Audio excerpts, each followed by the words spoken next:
God here. And it's football season. And it's like 100 degrees outside. Sorry about that. Welcome to Season 3 of Gods of Odds, hosted by two of my favorites, Brad Hoyseth and Dave Daba. Welcome to the Gods of Odds. It is week number 9 of your National Football League season. That is Brad Hoyseth over there in beautiful Southern California. I'm Dave Daba up in Northern California, playing a little hurt today, Brad. Fighting some sort of cold. I know, Brad, you had one rolling around your house, which you blame on a certain member of your household for bringing it in. I can tell you that my wife was down hard last week as well, and it has finally caught up with me. But I have to say this, Brad, I am super excited. We've got the top 10 games worth actually spending some money on, and I think Mr. Hoyseth this week has a lot of props for us. Yes. No, I got today. I'm wearing one of the topics of conversation. Obviously, is I got a text from Dave this week when the Vikings picked up T.J. Hawkinson. He was quickly all over the Hawkinson thing. He was predicting Super Bowl or bust for the Vikings. So I wore my Rose Bowl 1991 hat, which the Hawkeyes played in. I don't remember. I think they might have played UCLA. I'm not sure. But I went to about 6 of these games when I first moved to Southern California. I think one of the last ones I was at was Bo Schembechler's last game. Wow. They played. I think they played USC. Todd Marinovich was the quarterback, I believe, for SC. And at the end of that game, not to get off the Iowa Hawkeye thing, but at the end of that game, I believe Bo Schembechler got 2 15-yard penalties on the last drive, allowed USC to go on and win that game. That ended his career on a low note, which is just fine with me because I can't stand Michigan. But this is an Iowa thing for Dave because, he's pretty excited about T.J. Hawkinson. And then, of course, I got my Traeger Grill T-shirt on. So there you have it. That is awesome. Love the Traeger Grill T-shirt. Love the story. I can't believe you brought up Todd Marinovich this early in the show. I have, also living in Southern California with Brad and just down there for a long time. I have many Todd Marinovich stories because we were both in school pretty much around the same time. And let's just say our paths crossed on a couple occasions in some awkward spots, which if I look back on it now, Brad, I could be retired because I could have if we had smartphones back then, I could have sold some pictures, and I'll just leave it at that. Well, he's now the late Todd Marinovich. We have to say that, but my kids both actually went to his high school, Capistrano Valley High School, so. Yeah. Big local hero around here at the time, back in the early 90s. He was some kind of a deal back then, He really was. Okay. So, Brad, top 10 games. If you guys are wondering why is Dave wearing a Minnesota Golden Gopher hat? Because I'm taking my Colt to Nebraska, and I'm heading to see the Gophers with one of the kids against the Nebraska Cornhuskers, a 9 a.m. kickoff. And a friend of mine sent me some weather forecast, Brad, which you'll be just super excited about. And it showed snow flurries. So I was like, wow, it was really cool. So I checked my own weather app and it didn't show any snow flurries at all. So I think that Nebraska fan was just toying with me. Yeah, I had heard that the Midwest was going to get a real wind event this weekend. A lot of wind. They're talking about at the Wisconsin game, I think they're talking about 20, 25 mile an hour winds. So wow. I think it's going to be out of the Nebraska, Minnesota area by that point. But good stuff. Gophers, they need a win. They need a win bad. Hey, let's move into the top 10. First of all, Dave, red hot right now. He is 13-7 over the last 2 weeks. And a couple games he really got screwed at the end. But and then last week, of course, he didn't take my advice on the Bengals. We had heard Jamar Chase was going to be gone. He decided to stick with the Bengals. I took the Browns. And literally lost that game. I was going to say literally, 10 minutes after we recorded, I had recorded some other sports shows, and they were all talking about how he was going to be out for like 4 to 6 weeks. And I was like, Brad knew what he was talking about. Yeah, for the season though, I've had a really good start to the season. I'm 46-34 overall with both of our teams. I'm actually doing better on your picks, Dave. Your 5 games of the week. I'm 24-16 for the year. That's 60%. Dave finally bumped above 50% in one of the categories. On his own picks, he's hitting on 52 and a half, something like that. So we're both actually kind of red hot, even though Dave has been the hotter the last few weeks. I've still managed to keep it around 500 the last 2 weeks. Yeah, and Brad's playing at somewhere around like 58-60% for the season, I think. So just really, really good stuff, Brad. I'm trying. The same thing happened last year. I started well below 500, and I'm the opposite of the Minnesota Twins, Brad.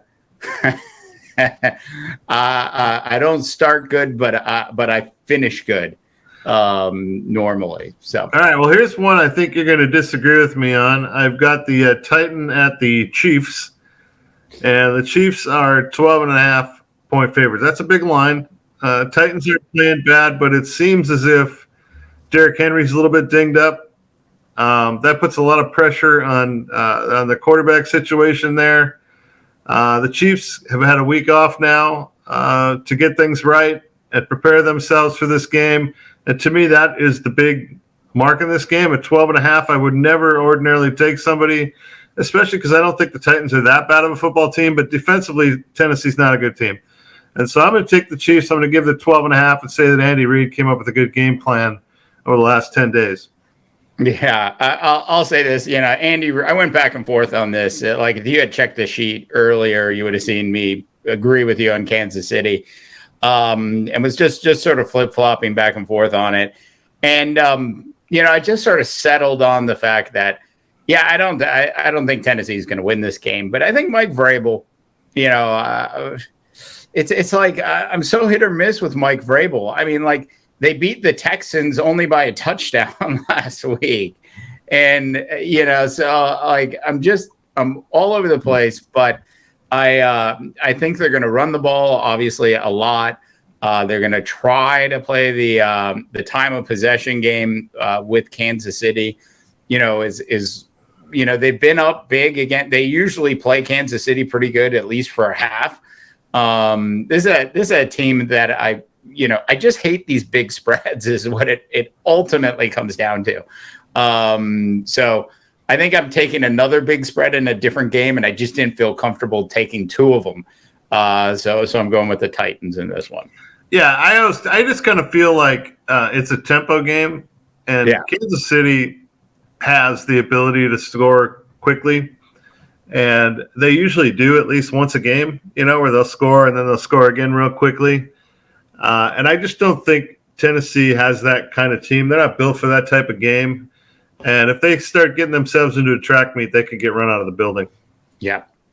All right. So moving on. Speaking of other big spreads, we've got the Buffalo Bills, who are favored by 12.5, on the road against the Jets, who are what are the Jets, like 5-3 right now, and the Chiefs or the Bills are 6-1. When was the last time you saw sort of a two teams with really decent winning records have such a big spread with the team coming on the road and being favored by such a high number? That should tell you everything everybody is thinking, because Breece Hall's gone now. He's out for the season. They haven't quite figured out how to replace those yards. Not sure that they will. though they did trade for James Robinson last week as the Jaguars started their fire sale a little early. But beyond that, let's just face it, Brad. I've been, I've been waiting weeks, and I keep wanting to give this kid a shot.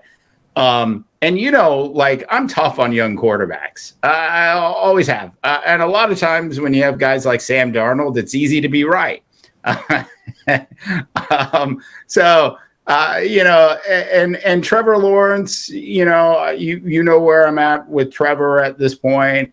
And Zach Wilson is in that same category. And in fact, he's closer to Sam Darnold than anything else. I don't get it with Zach Wilson. I want to give him a shot because he's another one of these guys with a big arm, looks great in practice, and then when you throw you throw a couple different style defenses at him, he just falls apart. He's ranked second. He's the second worst ranked quarterback in the National Football League right now.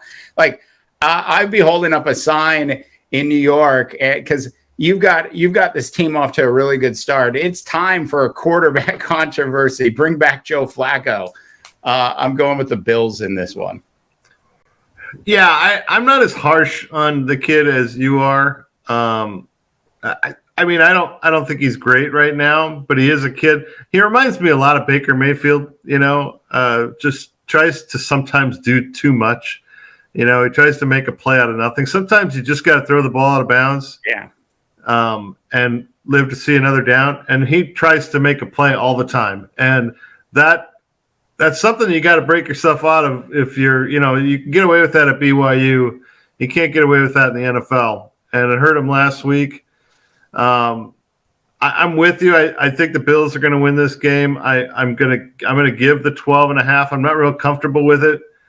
But to me, there's a handful of teams out there that when a certain guy is missing, it really hurts them. And I think having Corey Davis on the shelf for the Jets really hurt them last week. He's questionable this week, hasn't practiced all week. There's certain guys that I just call sticks movers. Davis is one of those guys. It's kind of in the Julian Edelman mode, and guys that when you need 6 yards, they get you 7 or 8. Keenan Allen was another one I thought that really hurt the Chargers when he was out. He still hasn't been quite right yet, and I think that's really caused a lot of problems for the LA Chargers as well. So to make a long story short, I'm going to be with you on this one. I'm not real comfortable with the 12.5. That does seem like a really big number for this game, especially when the Jets are 5-3 and they're playing better football. I'm a little concerned about that because he is a streaky quarterback. He's like a Mayfield. He can make things happen, and all of a sudden you go, wow, this kid is great. And you just never know which week it's going to come, and that makes it hard to bet on them, and it makes it hard to bet against them. But I'm going to take the Bills and give the 12.5. Yeah, I've had very few occasions with Zach Wilson where I've uttered, "This kid is great." Maybe on a drive or two, I guess. I also, you're right, Brad. I am a little hard on the kid, and I jumped off of the Tua bandwagon. Obviously too early. It does take some quarterbacks a couple years before they figure it out, before it really all starts to click. So, you just want to see, they were doing the right thing with him when Breece Hall was around, run first. And so you just really, ball control on the passing side and not allowing him to freelance too much. So now that, as you would call them, stick movers, aka lumberjacks, people that move the sticks. Now that he doesn't have that, sort of behind him, it's going to be definitely a struggle. A lot of this to me is offensive coordination and the coaching. that I don't think he's actually probably getting. Anyways, Brad, let's move on to the next one. Yeah, and another thing, one more note on that too. He's going against maybe the best defense in all of football, and that and if you're going to compare him to Baker Mayfield in any way, like he's a nice guy though. he's not as pompous or narcissistic as what Baker Mayfield is. All right, Panthers are at the Bengals. Bengals are 7.5-point favorites, and I just got done talking about it. The Bengals are not the same team without Jamar Chase. You look, I don't have the numbers in front of me. I'm not one of these guys that comes in and says, the Bengals are the best whatever team when they're wearing their orange on the road and it's windy and they're playing a team wearing blue. I don't care about any of that stuff. All I know is that they're not as good a football team when Jamar Chase isn't on the field. Yeah. And I'm willing to bet if you look at those numbers, that'll prove me right. And so 7.5, I thought was a lot. The Bengals are not, they're a up and down football team. We haven't seen much of Joe Mixon all year. And the other wide receivers haven't proven to be a number one guy. There's not a number one guy there anymore. And the Panthers, I don't know how they continue to kind of play good football. Maybe they knew something we didn't know, Dave. Maybe getting rid of Robbie Anderson and then shipping off Christian McCaffrey and firing the coach and all that kind of stuff. Maybe that shook them up a little bit, but they seem to be playing a little bit better football. And now they're going on the road to a Bengals team. I think the Bengals will win the game. 7.5, which is a little rich for me, especially without Jamar Chase on the field. I'm going to take the Panthers and take the 7.5. Yeah, I've been back and forth on this all day, also flipping and flopping. Like the right thing to do here is to take the Panthers in this game for, all the reasons you just laid out, Brad. I think like this Panther team is definitely doing the right thing. Once they sort of cleaned house a little bit, if you can call letting Christian McCaffrey go cleaning house. I've just been like, I want to be on this Bengals team. I want to be on the side of the Bengals. But they're just there's something like they're playing the way I thought they'd play last year all year right now, which is like a 500 team, not a team that was going to go on a Super Bowl run. And so I think you're right. Missing that one key ingredient at wide receiver in Jamar Chase is a huge thing.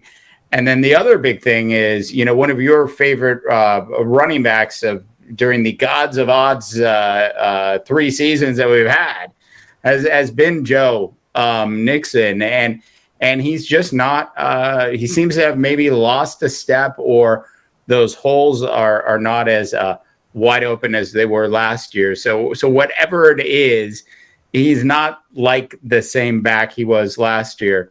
So for that, I'm not going to flip-flop. I'm going to go ahead and agree with you and stick with the Panthers. Yeah, it's really challenging to take a 2-6 team on the road. Yeah.